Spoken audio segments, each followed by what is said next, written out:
Well, a very good morning to everybody, and thank you very much for joining us this morning for the third in our series of webinars covering key issues relating to the strategic and tactical moves that you may need to make to address the COVID virus. As per the previous webinars, we'll do this in two stages. I've got a few introductory slides that I'd like to run through with you all, just outlining some of the FEA members' feedback to the last questionnaire that we undertook. Then I'll hand over to Steve as he takes us through his webinar, Preparing for the New Normal.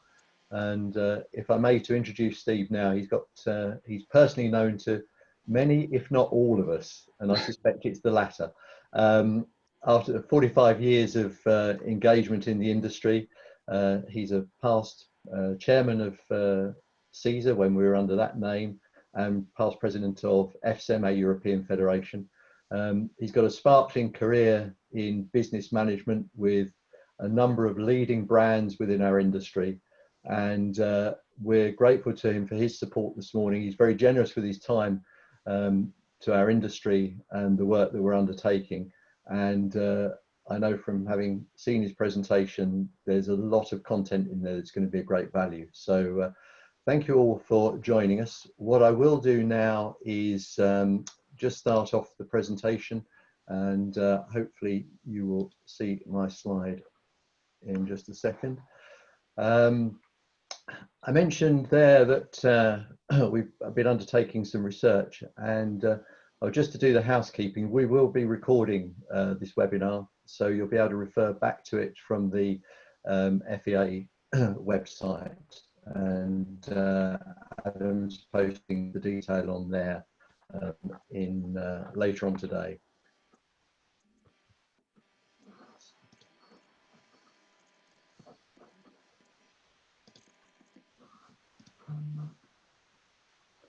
Okay, so in terms of the work we're undertaking, it's around those key areas where we're looking to harness the collective view of the industry and look at what we can do to better represent that in front of government and relevant bodies as we look to help your business in terms of where it is at the moment, but also re-emerge from the market. Our work's very focused, and the work that Jocelyn, Adam, Sarah Jane and I are doing is very focused on the 3 I's, looking at our engagement with other trade associations. We're posting the relevant information not only out to members through emails, but also through LinkedIn and Twitter. And you'll see a bit later the real-time member research that we're picking up on to try and feed back to government and other interested parties exactly what we need to be doing, what they need to be doing on behalf of our industry. Significant PR coverage in the business press, and the support that we're delivering through webinars and so on. What I would say, if any of you have any questions relating to the operational aspects of government's work in relation to COVID, we're getting direct feedback, often within about 10 minutes of asking, from both BEIS and DEFRA. Not always getting the answers we want, but we're representing the case and pushing very hard at the civil service level.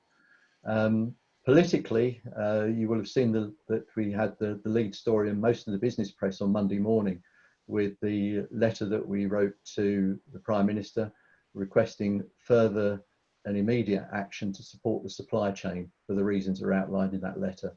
And I know many of you have used that with your MPs and have had positive feedback from that. If you haven't already done so, I urge you to do that, because the bigger message that we can get across to the whole industry, the more chances we'll have of success. And those key elements are focused around the business support, the furlough and debtor issues. And as I say, we're getting real-time responses back from that. Also at European level, through FSEM and our work with Orgalim, which is the voice of European mechanical and electrical engineering, significant work going on there to lobby to support industry in terms of the detrimental effects that COVID's having. So if I go through the survey results, and Adam's compiled these for me for us to put across this morning. So in early to mid March, we put out the first pre-lockdown economic impact research. That was followed in the second and third weeks of April with our post-lockdown report. And there's 6 or 7 slides here that take you through what the industry is feeling. And the questions we asked were Keith, can I just interrupt for a second? Keith, sorry to interrupt. We can't see your slides. If you share your screen, please. Let me just let me restart that then. Let's thanks for saying that, Jocelyn. Can you let me know when you can see that? Yes, we see the slide. We sought to find out. Okay, that's fine. Okay, good. Thank you. So let's just...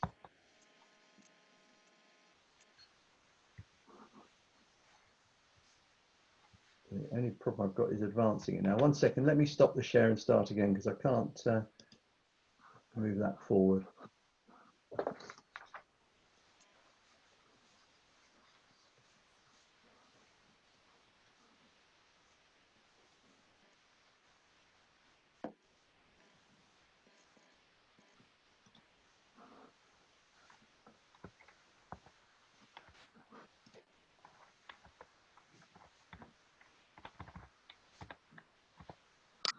Okay.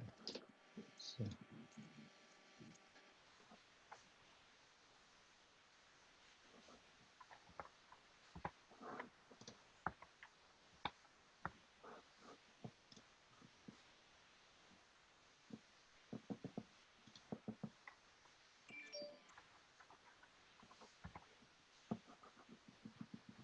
okay.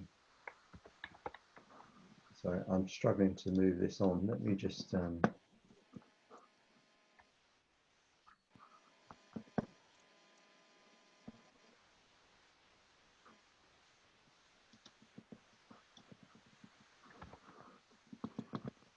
okay. Is it now the start slide, Jocelyn, please, that you're seeing? Yes, we see the first Okay, slide. right. So forgive me, right, I won't reiterate, but they're the slides which will bring you up to speed, and we'll post this on the website afterwards if you need to refer back. So just picking up there on the political action, yes, please use that letter with MPs, and at European level, we're focused very much on following through, so there's joined up thinking from the top down. And obviously there is the Brexit issue as part of that as well, and our work on that through the UK organisation Euris is seeking an extension to the deadlines that have been set because of COVID, and you'll receive a letter relating to that early next week. So in terms of the research, in March, we had the pre-lockdown research that we undertook. That was followed in April by the post-lockdown research, and there you see the respective respondents. We greatly value your input into the work we do here. So when you see these pieces of research come through, we urge you please to get involved and take the time to complete them, so that we can use it proactively on your behalf and on behalf of the industry. The key elements we were looking to identify were production demand issues, the measures that have been taken by business, the effect on export, business operations, and the overall economic impact. So there's only 6 questions in there that we were asking. And here's just a very brief summary of the pre-lockdown on the left and the post-lockdown on the right. There we're seeing a 13% increase in those that were planning for a decrease in production. When we looked at the demand issues, we're getting on for a fifth of you showing increased problems with decreased demand between the pre and the post lockdown work that you're undertaking. And in terms of the changes to staff numbers, the effects that that may have, 10% more had had to take measures around that from the pre-lockdown phase. And in terms of exports, we saw a significant increase, a 75% increase between the 2 surveys, 18 percentage points difference when we looked at the effects on export. And Jocelyn is at the moment collating a meeting next week with our export group to look at some of the issues there and what we may be able to do to share knowledge between the group, but also if there's any action that can be taken. And we have already represented that case to the Department for International Trade. So in terms of reducing or ceasing business operations, you'll see there between the 2 surveys a further increase another quarter in terms of those that were taking measures to manage their business operations.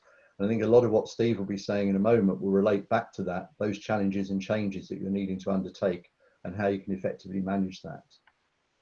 And in terms of the level of concern over COVID and the economic impact, that remained about the same, at about a 70% average between the two pieces of research that we undertook.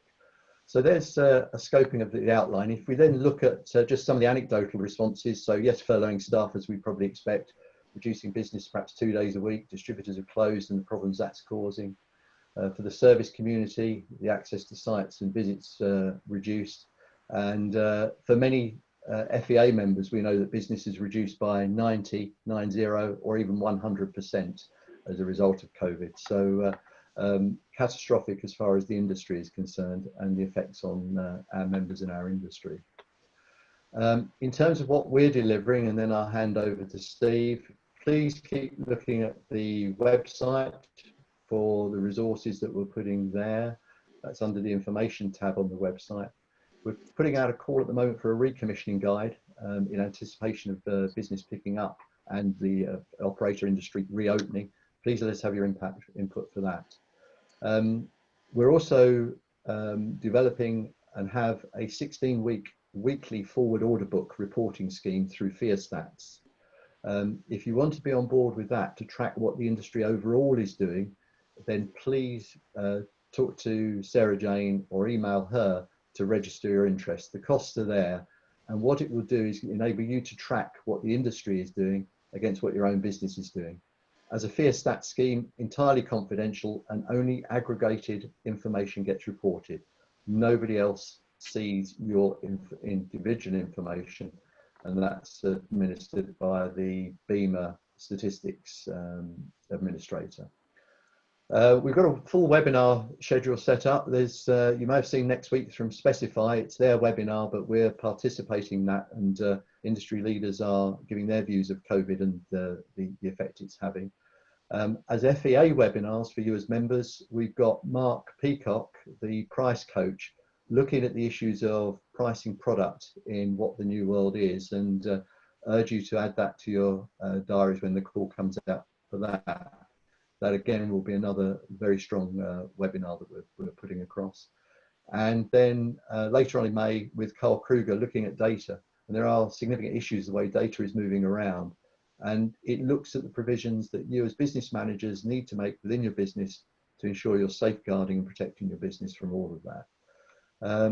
And as usual, our product group forum activity continues, and we are in the process of reinvigorating those following the shutdown and not holding physical meetings to engage on the relevant pieces of content that you need to know about in your own individual category of our work through the product group forums. So thank you very much for that. Sorry for the delay at the start. And now let's get on to the main course in today's webinar. And I'll hand across to Steve. What we will do is ask that if you have any questions, please post them through the chat on your screen. Get comfortable, get it set up as you would like now, and delighted to hand over to Steve to take us through the second part of the presentation. Thank you, Steve. Thank you, Keith. I hope everyone can hear me. If I can get the slides up, then I'll be happy. Just give it a second. There we go.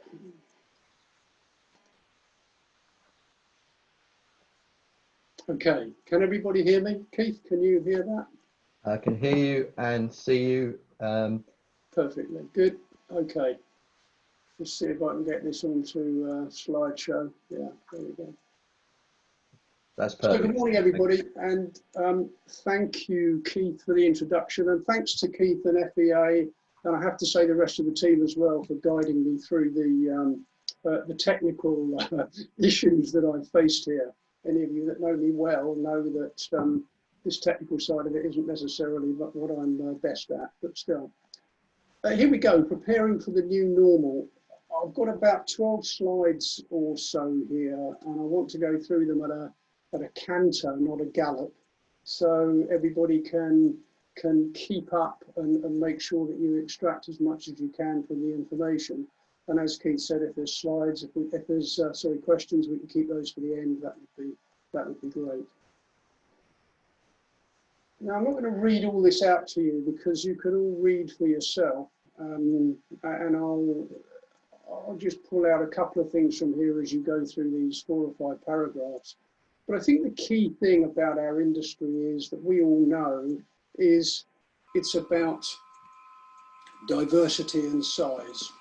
There in the second paragraph, we are an unbelievably diverse industry.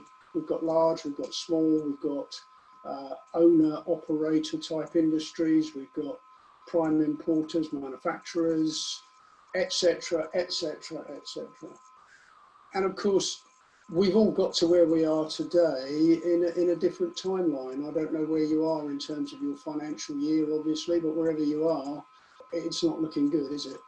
And it's quite interesting to see the results there of the quite live FEA surveys that tell us how attitudes have changed or not changed. And I think at the end there, the key thing for me is, and this has been my position in several times in my career, is that the guy that I look at in the mirror every morning is the one that does most of the things. I've worked for small companies and large companies, but we know it's not easy at the best of times when you are that person. However, with all of that diversity, all of that scale, all of that difference, there's 3 truths that unite all of us. And just in each box, we've all got the same overall needs. And I am just going to spin through these ones. We've got to run that stable, secure enterprise. And we've got to make sure that we're providing for all of the people that are in our company, that supply our company, to whom we supply, all the way through the piece. And one of the things there you might notice straight away is I put customers at the end. I don't mean that they're last, I don't mean that they're the least important, but I've always believed that people come first, our employees come first. Get the systems in your company right, then you can go out and you can capture a customer and stand the best possible opportunity of keeping them. The second box there is, I think everybody knows this one, but it doesn't matter how old you are, doesn't matter how experienced you are or how many recessions you've been through, nobody's seen this before. It's as simple as that. We've all seen things where it's been tough in the US or tough in Europe or tough in the Far East, but not tough across the world all at the same time. So this is genuinely something else. Strategies. I believe a lot in strategies, but of course any strategy needs tactics in order to make it actionable. And that's really what we're going to try and focus on today. What can I actually do? What's actionable? These are a little bit rhetorical, and we are just fractionally still before the meat of the presentation, but before and during, I mean, these are quite provocative questions. Number 1, how were you doing before we got to this place? Was everything where you expected it to be? And you notice I've used the word forecast there, not budget, because you should be forecasting on an ongoing basis, in my opinion, so that you know where your business is all of the time. And there may be other measurements in there that you're looking at for various reasons. It may be inventory, it may be the amount of times you turn your inventory, it may be something to do with how many people you retain in the business, all of those kinds of things. But look back and say, where were you before we went into this? And then number 2, of course, if you weren't meeting your forecast, what were you going to do? Were you just going to soldier on, or were you going to try and look at something different? I used to work with a guy years ago that always said, don't worry, something will come along. And we always chuckled at that. Invariably something did, but I'm not sure whatever comes along now will be good enough to see us through to the end of this. And then of course, number 3, we're sitting at home, most of us. Does this time enable you to see things in a different way? Should you be repurposing? Should you repurpose your factory, your supply chain, your people, whatever it happens to be? And those are some of the things that we're going to try and go through now in the next slides. So what are the tactics I need to focus on then to enable this change? I'm going to split this into 5 different sections, as you can see there, but I'll actually look at them in 3 different groupings. We're going to look at a second at people, product, supply chain and channel customers, and then marketing. So we're going to break those down a little bit. And we'll look at the macro first rather than focusing down on the detail. So when we look at the macro on people, what can we expect, do we think? Well, I think we're going to be looking at greater demand for flexibility. Your people are going to want greater flexibility from you, and there's a good chance that you're going to want greater flexibility from them as well. And there may be a reluctance from them to do something different, to take on a new skill, or whatever it happens to be. I think we'll find increased sickness. When we start coming back to work, I think we'll find increased sickness. Some of it will be genuine, as it always is, and there will be some, I'm sure, where people will say, this is a good opportunity to, you know, to have an extra couple of days, as if we haven't all had enough. And then an important one there, they're going to have an increased need for guidance, and we'll come back to that when we get down to some of the micro information. And I think finally, a lot of your people are going to be very anxious. They're going to be anxious for their jobs, they're going to be anxious for their safety, they're going to be anxious for their partners and family and social distancing and all of the rest of it. So tough time for people. And don't take, or do take a moment, I should say, to remember that you are amongst those people as well. If you're the head honcho that we mentioned right at the beginning, it's up to you to make sure that you can keep things on a level footing. The next grouping there, product, supply chain, channel customers. What are we going to expect here? Well, everybody's going to be wanting more or less, better pricing, promotions. We want finance from you. We want to pay in a longer period of time. All of those things are going to erode your margins. Quite often what you're going to find, if you're a relatively focused company in particular sectors, you may have other companies from other sectors wanting to take away some of what you've got. So keep looking over your shoulder. And there may be what in marketing terms is called a classic bullwhip effect in the supply chain. And the bullwhip is where there's a supply spike of equipment, followed by the market being flooded, and then followed by a reduction in supply as everybody tries to adjust as quickly as possible. And I think where there's smaller projects that may come to fruition faster, there'll be increased competition for those. In terms of marketing, of course, everybody's going to be shouting about their best price. Some of the marketing outlets that we know and love may disappear. Look at exhibitions, for example. It won't be permanent, but they've disappeared.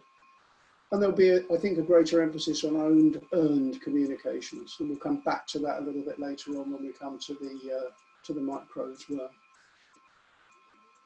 So looking down now micro at people. And again, remember why I said I'd put this first.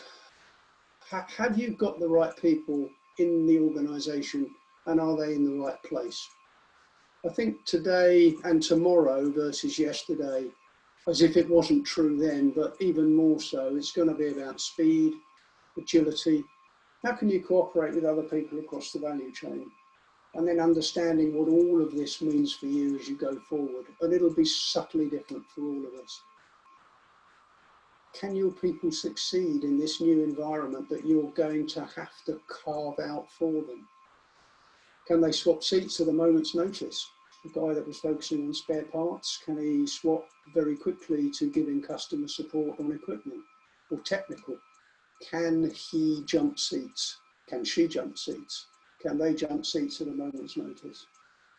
And I think with that turbulence and that opportunity and the turmoil, your people need to recognise that. And to do that, you've got to communicate with them.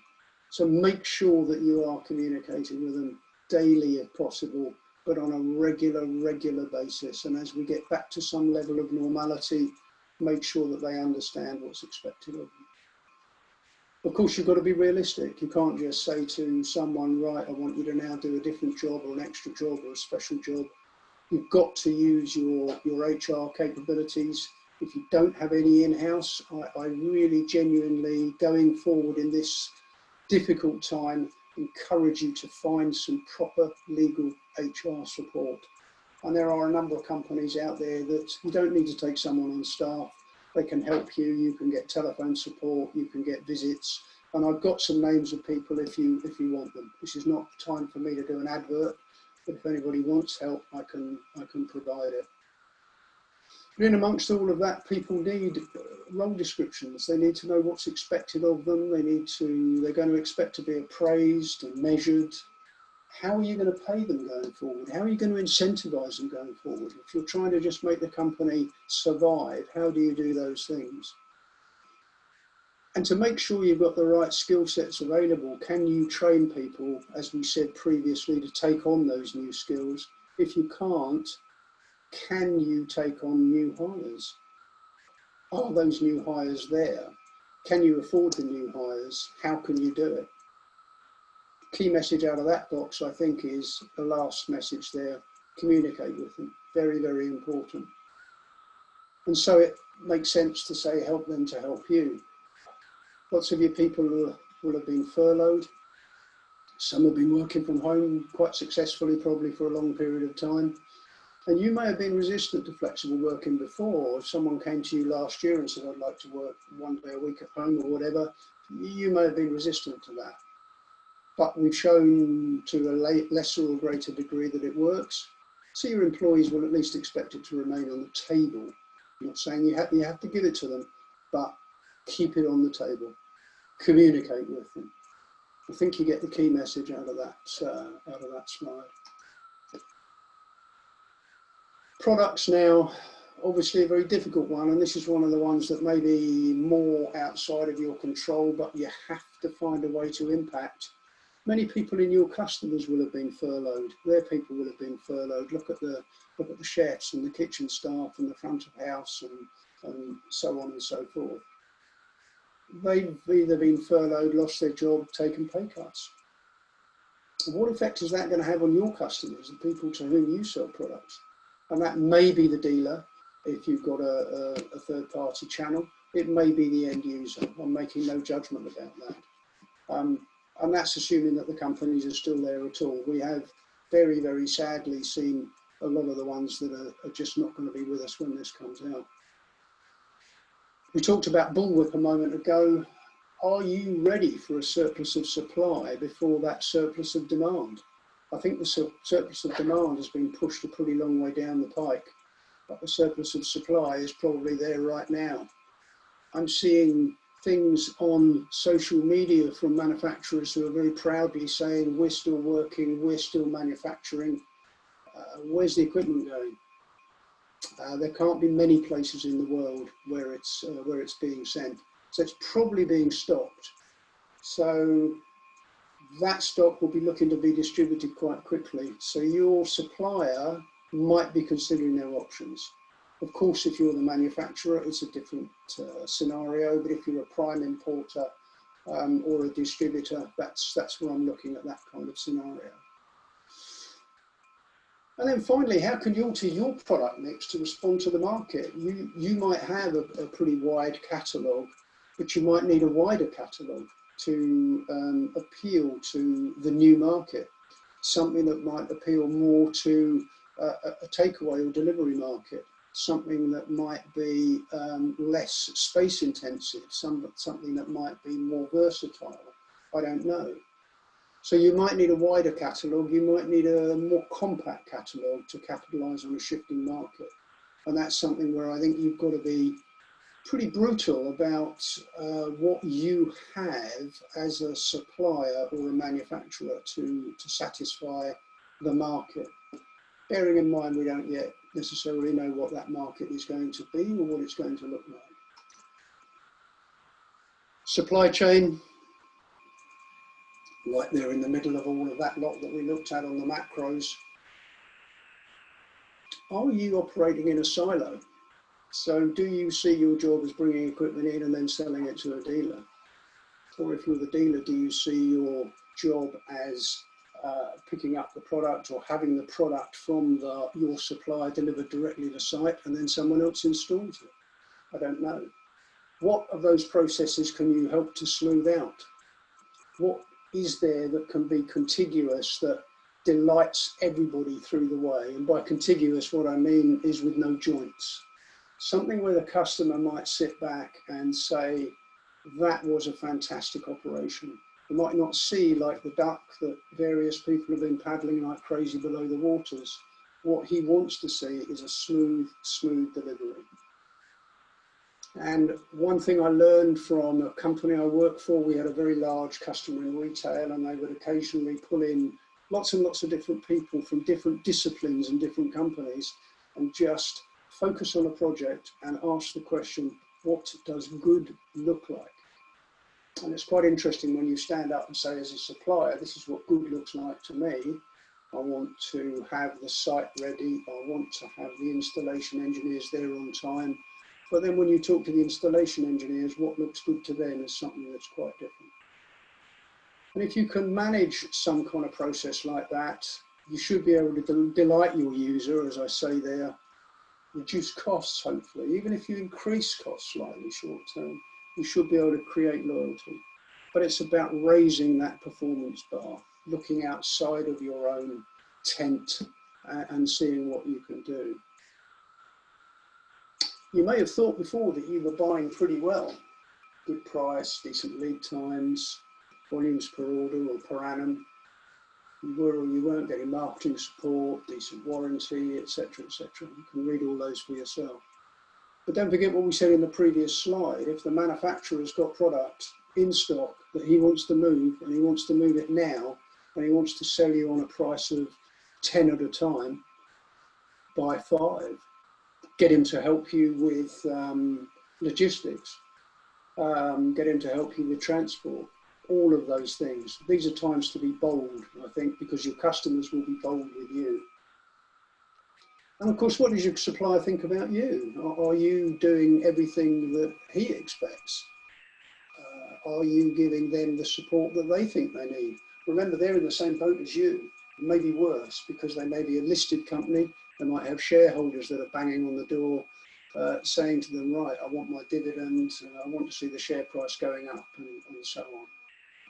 So some very, very difficult numbers around in the industry. I saw a report earlier this week, I think it was in FEJ, where a large American corporation had some work done behind the scenes and saying that things are going to look pretty tough. All of that's going to flow downhill. I don't need to use the phrase, I'm sure, but if I just say, think of gravity, I think you get the idea of what I mean. Steve, very sorry to interrupt you there. Could we just ask, because we're having a bit of some sound quality issues, would you be able to turn the speaker down on your system? Do you think there's just a bit of whistle in the background that one or two are commenting on? Is that better? So if the mic, it's still there, but it is clearer. Is that better, Keith? No, there's still a bit of a whistle. Okay. Don't quite know where it's coming on. It's annoying in the background. It's not stopping us hearing from what you're saying. So let's carry on. Apologies for the interruption. Over to you, Steve. Thanks. Channel and customers then. I'll try and speak maybe a little bit more slowly. Channel customers. We've talked about this before. Excuse me for 1 second. My security Yorkshire Terrier wants to leave the office.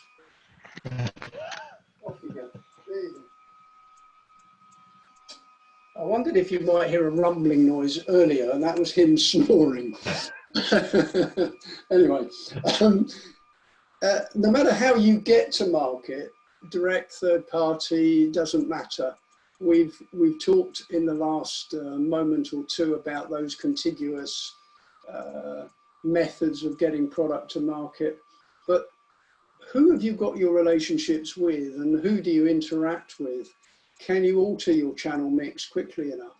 So if someone knocked on your front door today and offered you a fabulous new product that could come in from Europe, could you find a market for it? Do you know how to go about finding the market? Do you know how to enter those new channels quickly and get that supply quickly? And I'm sure that there'll be a lot of pressure from users perhaps to people to sell direct. And it's up to you in your own businesses to decide how you cope with that. What else can your channel offer you? I mean, I'm typically used to the user and sometimes the channel being quite demanding, and they expect you to offer all kinds of things that we see there, and all of those things should be high margin opportunities for you. Don't undertake any of those and say, I will throw that in for nothing, pro bono, or I'm making XYZ margin over here, so I can afford to give that for ABC margin. Everything is a margin opportunity as long as you can remain competitive. And the question there is, what else can the channel offer you to allow you to function more effectively so you can function together? And in this webinar this morning, I'm deliberately not going to talk about pricing because I know, and Keith just touched on it earlier, on the 7th of May, Mark Peacock is doing something on pricing, and I've used him and talked with him before and found him to be excellent. So I'm going to leave pricing where it is. One other thing I was thinking about the other day was buying groups. If you're a member of a buying group, what are they doing to support you right now? Do you need them? What alternatives are available? And I'm not suggesting that if you are in a buying group, that you leave them. I'm not suggesting that if you're not in a buying group that you join one. But what I am saying is that these are times when you start to lean out your company, look at what you're doing, look at what you're getting, and see who's adding value to you. I see FEA webinars, I'm seeing CEDA webinars and so on. And maybe there's a lot more going on under the top level that I can't see. That's quite possible. But this is a time to question everything, I think. Okay, marketing now. We're getting down to the very end, only a few more slides to go. In terms of marketing, there's owned, earned and paid marketing. In terms of owned marketing, I think we should always have been doing this, but now is the time to say what your brand stands for. And for many of us, many of you in the industry, whatever the brand is that you represent, it's actually what you stand for. You've been selling to people for a long time, you've been involved in the industry for a long time, and your brand and the brand that you're representing will most likely be one and the same. But we need to be quite clear what you do stand for.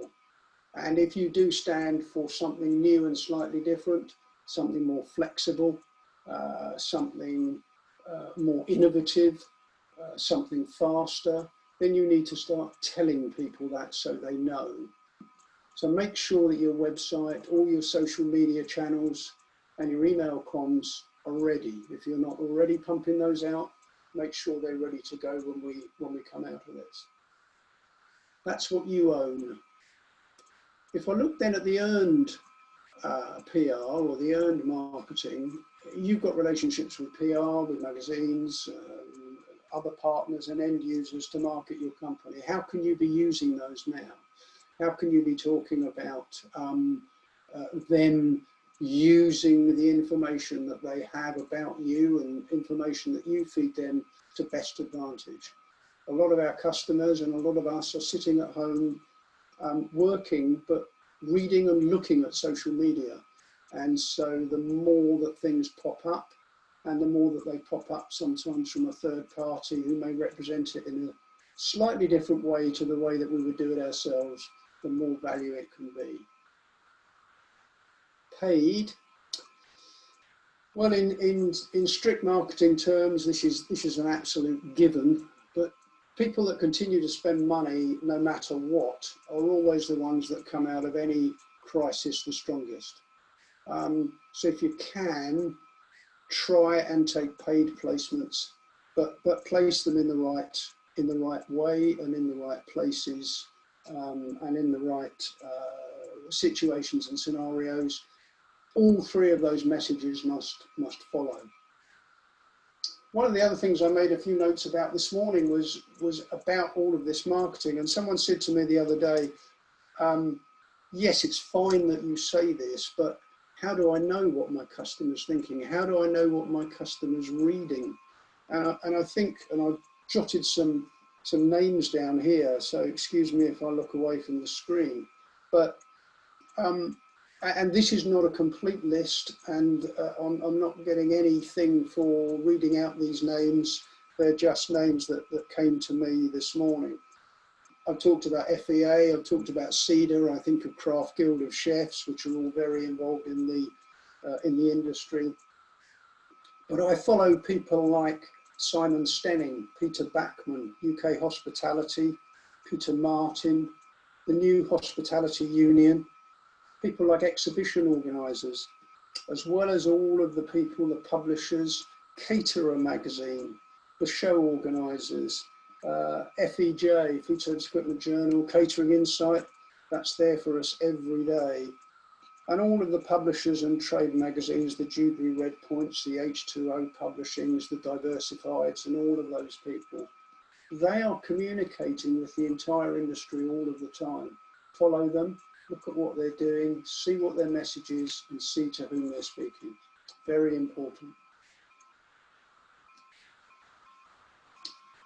Last slide. So, big question at the beginning there, and I've tried to address it in two ways here. For the consumer, and that's really us, that's all of us sitting here watching this. I think in the short to medium term, yeah, I think we sort of will return. I know what I'm going to do the moment the brakes are off. I'm out there. In the longer term, yes, I think definitely so. People will want things to return to normal quite quickly, and importantly, they'll expect businesses to enable them to do that. That's the important thing. And so if you can enable those businesses to do that for their consumers, then you are definitely in the right mix. Spending will be tough, there's no question. Confidence will be difficult. I saw something from the BBC this morning, well, a YouGov poll actually. 6 out of 10 people said that they would perhaps be nervous about leaving the home at the moment. That's a little bit against what I think is true, but nevertheless, that's what the survey said. So for us in business, again, in the short term, I think the answer is no. We got a recession coming. In fact, it's kind of here already, but the government is delaying it with furloughing and so on. I saw quite an interesting thing yesterday about Germany, which has opened up quite a number of businesses, and they had some interviews with business owners. Some of them were small restaurants and coffee shops, some were retail outlets. And what they said was, there is no business. We're doing about 15 or 20% of what we normally would expect. And of course, the reason that the government has allowed us to open is so they can stop giving us support and furloughing our workers. So that's quite important. But I think it's time we've got to establish that new normal around the working conditions. I've seen posts from a number of factories, and I know a lot of factories are still operating. I saw some stuff from 2 or 3 factories in our industry where they are observing social distancing, of course, with some difficulties, but they're keeping people occupied and doing some fantastic work for the NHS and others. A lot of the chains and outlets that we know and love have already disappeared. Some we didn't love have disappeared, but they've gone already. But, you know, in the medium to longer term, yes, there's precedence for recovery. Things will return to a state that we associate with normality. The question is how long, and I think the key question is how much of a part do you believe that you can play in that? And it's up to you now, and all of us now, to support each other to make sure that we get through the next 3 to 6 months, which I think will be very, very critical. So, ladies and gents, that's my, I think I've lost that somewhere. That is my, yeah. Okay, thank you. Thank you. Are there any questions? Have I stunned everybody completely, or are there any? Keith, can you still hear me and see me? I can hear you. Thank you very much, Steve, and thank you for a fantastic insight. And I think what we've all had the benefit of there is 45 years of experience condensed into about 45 minutes of distilled and a perfect summary of where we are and where businesses can go. Steve, one of the questions I may ask, and if I ask all our other participants to post on the chat, and I'll ask Jocelyn to curate the questions and come back as they feed in. Yes. But the dynamics of maintaining a business when we've got the primary market of the commercial sector and the non-commercial sector running alongside each other, one needing greater support than the other at the moment, that balanced with what changes you see in the supply chain between manufacturers and in distributors in the UK, between dealers and then end users. Do you see that changing using what you've seen going in the past? What do you mean the pattern of supply and demand? Yeah. I think what I will see, what we should expect to see, is an awful lot of manufacturers wanting to make sure that they can clear the equipment that they are manufacturing. If you've got a factory, and I'm not a factory man per se, I'm not a manufacturing person, but if you've got a factory in which you've invested many hundreds of thousands of pounds or euros or dollars to cut steel and bend steel and pump out finished product, very, very difficult to run that half time. So you're going to manufacture product. You may run it in batches.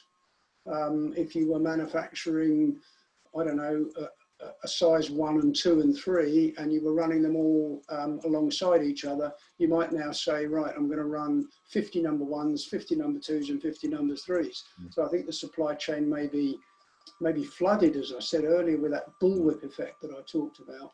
But I don't think what you necessarily want maybe is available as quickly as you want it.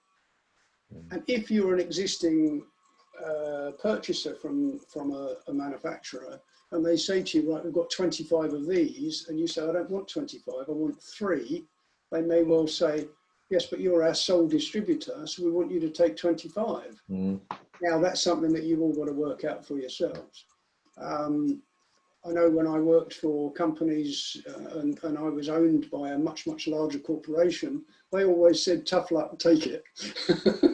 And within about 2 weeks, they wondered why inventory wasn't turning as fast as it should. But that's why I talk about payment terms and I talk about quantities and all of those kinds of things.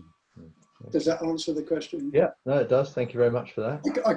I can see questions coming in at the bottom, but I can't really take them in fast enough because they're arriving and then disappearing. So if you can curate some of those for me, I'll try and answer them.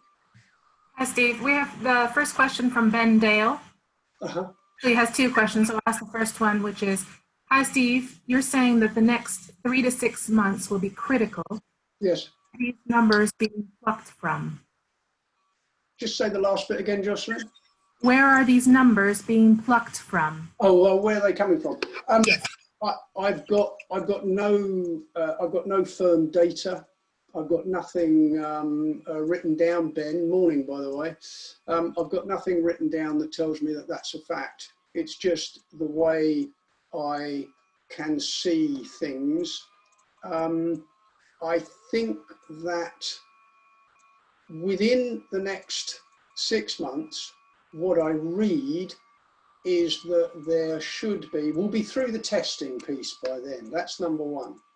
Number 2, there should be a vaccine. And they're talking about September. Let's push that to the end of the year and say that that's realistic. If there is a vaccine, then that will help enormously as well.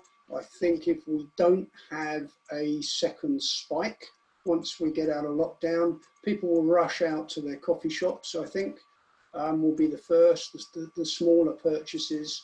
And I think that if we don't have the second spike, Ben, as we see the market ease up and people feel safer, then I think they'll go out more.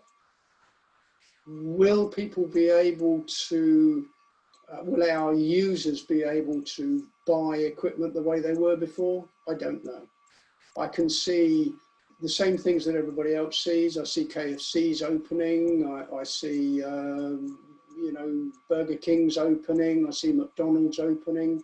So that tells you that the market will free up and people will gain confidence. That's my opinion, of course. Does that answer the question as well as you think I could? I have a second question from Ben Dale.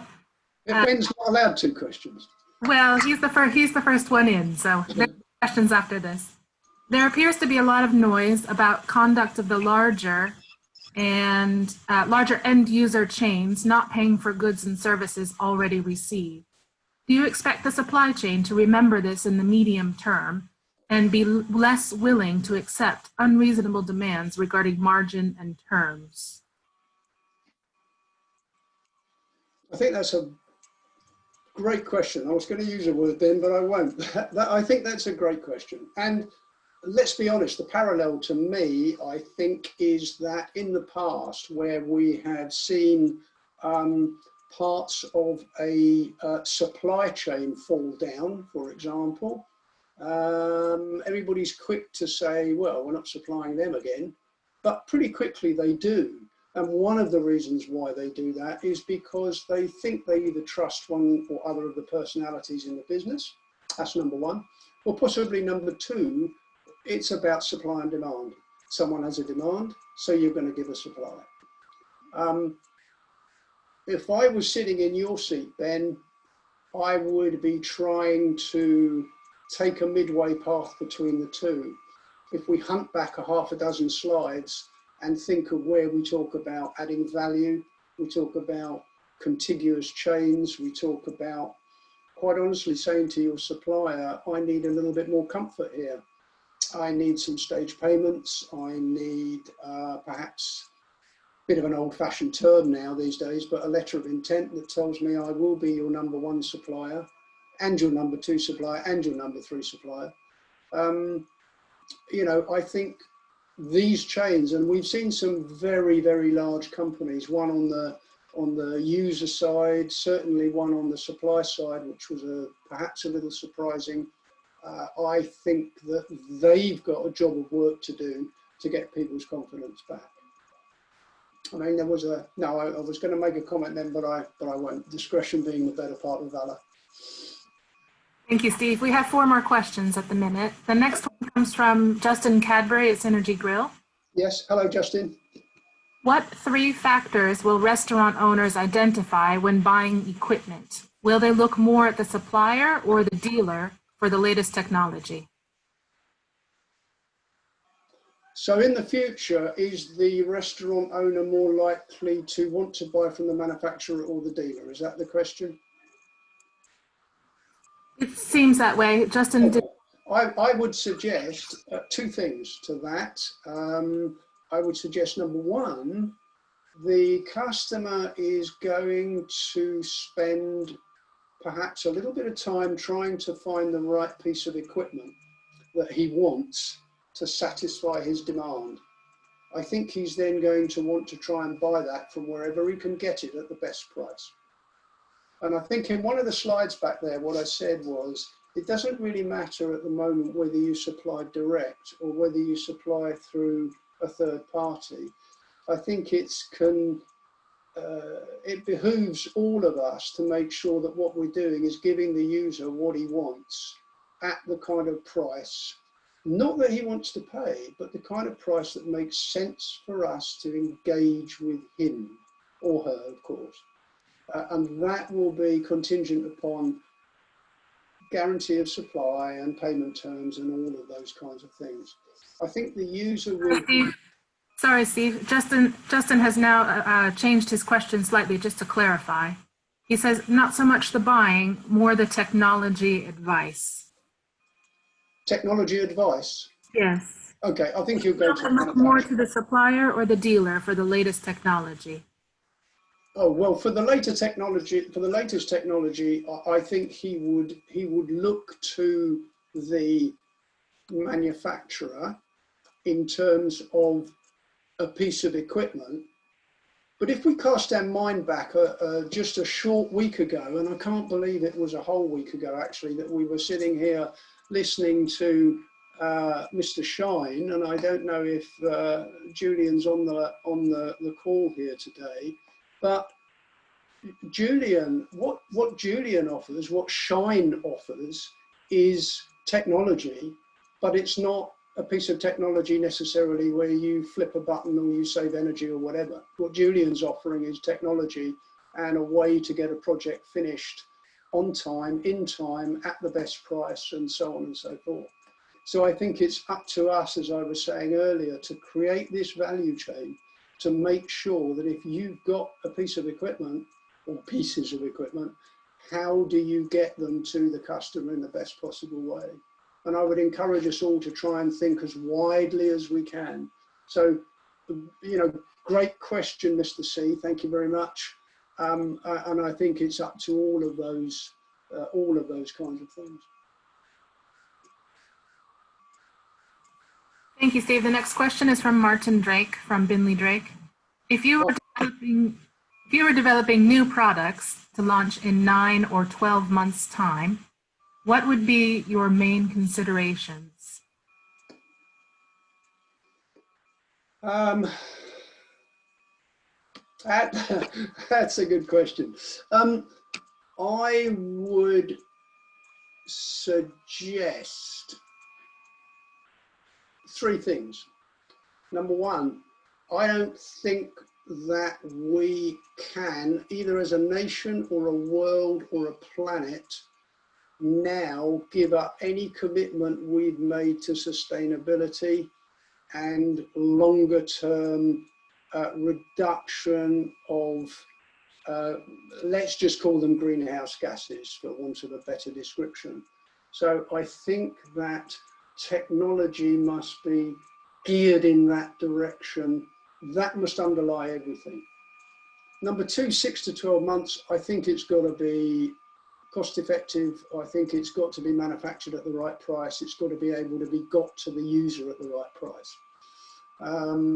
And that quite often is where a manufacturer, and it could be an overseas manufacturer, will seek to not buck part of a supply chain, but bypass part of a supply chain if it's not offering value. If it's offering value, he cannot bypass it. So number 1, Martin, green. Number 2, price. And then number 3, I have to say, size. I would be thinking of compact. I would be thinking of things that can fit into smaller spaces, multi-purpose for things like, you know, dark kitchens. Not that they're necessarily small, but multi-purpose in that way, kiosks, etc., etc. Thank you, Steve. The next question is from Scojohn. I don't know who Scojohn is. That's just the name that's on the screen. Their question is, why do you believe more aggressive pricing will be prevalent when companies are bleeding money through this crisis? Perhaps I should explain again what I meant by that. What I mean is that the end user will want to buy better, because he knows jolly well that the factory, whatever it is, the factory, has been making equipment and they've got stock and they want to get it out into the market. And so he will be saying, give me a better price. And unfortunately in our industry, what quite often happens is that if you've got a widget to sell, there is always someone that's got a better price. He will always give a bigger discount. And that's been our enemy. I've said for the last 25 years to you know, kind of spin a crap record. I don't think in our industry we've suffered from poor selling. I think we've got some of the finest salesmen that there are in the world, and I've been lucky enough to work with many of them. I think what we've suffered from is damn poor buying, personally, where everything drops to the least price. So that's the first thing. I think end users are going to say, we expect to get a bigger discount or a better discount or a better price. Somehow what we've got to do in the middle of this chain is go back to our manufacturers and say, we need a better price. But how can we work together to maximize the benefit of whatever that extra price means, rather than just saying, here's another, I want another 10%. I hope I've captured the essence of the question there. Well, we'll ask the person to comment if they need more clarification.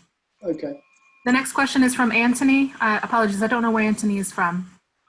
He says, Steve, do you think that procurement managers will look to purchase products from the UK manufacturers instead of the Far East, for example? Do you still think the UK market will be driven by price, or will things like hygiene and safety become more important? Would like to hear your insight. I don't think this is time for a Buy British campaign. That's the first thing. Although I think the fact that we should try and support things as close to home as possible. But if you're a part of an own subsidiary from overseas, you can't do that. One of the things I was reading about quite interestingly the other day was about supply chains. And although this may not happen quite so much in our industry, but there's a lot of secondary supply chains. An item of equipment may be made in Europe, but the secondary supply chain may be China. It may be Korea, it may be Taiwan. You don't know that. And I don't think our user has got the time to know that either. So I think that, I think in an era of globalization, we're probably unwise to just try and say one thing or another is better or best. But I think it's up to all of us, where I talked earlier on about repurposing, if you remember. If someone suddenly says that there's a fantastic widget coming from the Far East, but we don't think anybody should buy it because it's not made here, is that something we can replicate here? Is it something we can replicate in Western Europe? That's or the USA. That would be my answer to that. I think probably imperfect, but my answer nevertheless.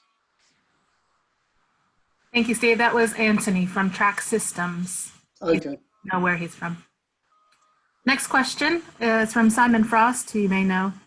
It is, what do you think the buying groups could or should have done better during the crisis to support their members, and more importantly, the suppliers who work with their members through the schemes they run? Good afternoon, Simon. One of the things I would say to that is I'm actually not privy to what buying groups may or may not have done at all. So whilst I can see what FEA does, FEA is great at communicating. I'm on their mailing list, so I get emails. I do see LinkedIn, I do see Twitter. Slightly ditto with CEDA. I see what they do. The buying groups, I don't see anything that they do. So if they are doing things now, please excuse me and forgive me if any of them are listening in. I don't know what they've been doing. What should they have been doing? I think they should have been pulling things together and communicating with their families of suppliers to make sure that they could offer whatever would be needed to do training, or maybe to find a way to pull together some of the user groups, maybe dealers, maybe end users, and say, okay, how can we help you? How can we use some of our resources to get those people in one place at one time? I have noticed, and again, this is just me watching social media, but I have noticed that there's a very well-established manufacturer in the UK as well as overseas that has done some training with CEDA, for example, and they've done a webinar. And I think that's the kind of thing that you'd expect a trade association to be doing for you and with you, more to the point. And what I suppose I might say, Simon, bearing in mind that I don't know what's happened, is, you know, have you spoken to those buying groups and said, right, what is it you're going to do for us? That's just an open question. Okay, thank you, Steve. Seeing now at the end of the hour, I'm going to ask Keith to just give a closing word. Yeah, well, firstly, thank you very much, Steve, and thank you to all our participants for the questions that you raised. Steve, of course, is the director and founder of Cupola Consulting, and if you have any questions for Steve that you want to follow up after this, please do search for his contact details, or we'll make them available through the FEA office, and we'll be pleased to pass them on to Steve. If I may, just to round up and pick up on some of the points that we've made here and that have come through.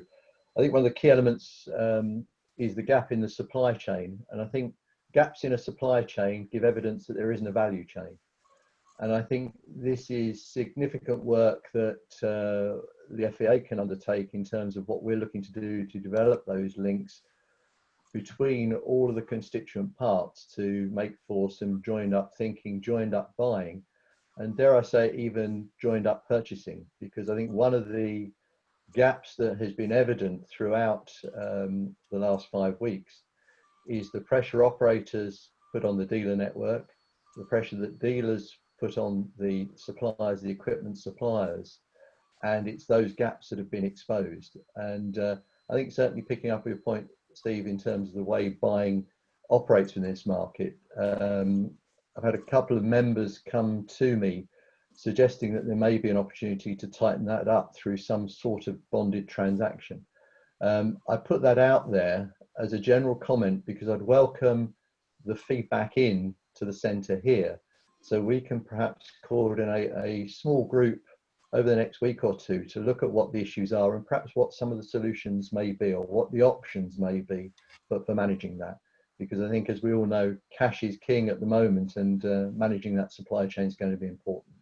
So perhaps as a feedback from that, any members out there, please do let me know what your thoughts are and if you'd like to be involved in that. So it really only leaves for me to conclude and say a very big thank you to Steve for the time he's put into that presentation and also for the excellent delivery. I think it fits perfectly with the 2 presentations that we had from Martin Drake, and I know many of you were involved in that. If you weren't, please go back and have a look at that, because as a trio of webinars, I think there you've got as much as you need to know to make informed decisions in terms of where your business is at the moment, and critically where you want it to be in a month, in 2 months, and a year's time. So I commend those to you, all available on the FEA website. And I'll now close the webinar with a final thank you to Steve for his input today and for Jocelyn for facilitating the questions. Thank you all very much. And thank you, everybody. And much like Martin, if anybody has any quick questions or things that they'd like to talk to me about, Keith's got my mobile number. Please do feel free to give me a ring. Thanks for the opportunity, Keith. Thank you. Thanks, Steve. Bye, everybody. Bye.